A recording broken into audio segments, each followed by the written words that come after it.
روس نے شام کو S-300 دفاعی میزائل سسٹم فراہم کرنے کا اعلان کیا ہے۔ روس نے اس کا اعلان ایک ایسے وقت کیا جب چند روز پہلے ہی روس نے اپنے ایک فوجی طیارے کی تباہی کا الزام براہ راست اسرائیل پر عائد کیا تھا۔ پچھلے ہفتے روسی فوجیوں کو ایئر بس لانے والا روسی طیارہ بحیرہ روم میں پرواز کے دوران میزائل حملے میں تباہ ہو گیا، جس کے نتیجے میں 15 افراد ہلاک ہو گئے۔ روس کے مطابق اسرائیل ہی اس کا ذمہ دار ہے، کیونکہ اسرائیلی فضائیہ کے ہوا بازوں نے ہی روس طیارے کو مجبور کر دیا کہ وہ شامی فضائی حدود میں آ جائے، جس کے نتیجے میں شامی فورسز نے روسی فوجی طیارے کو مار گرایا۔ Министерство обороны примет следующие меры по наращиванию боевых возможностей сирийской системы противовоздушной обороны.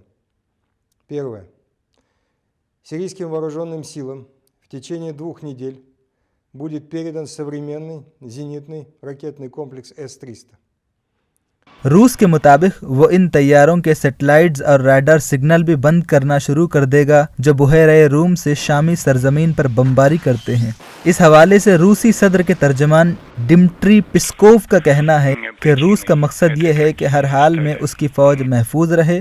اس فیصلے سے کسی بھی ملک پر اثر انداز ہونا اس کا مقصد نہیں ہے۔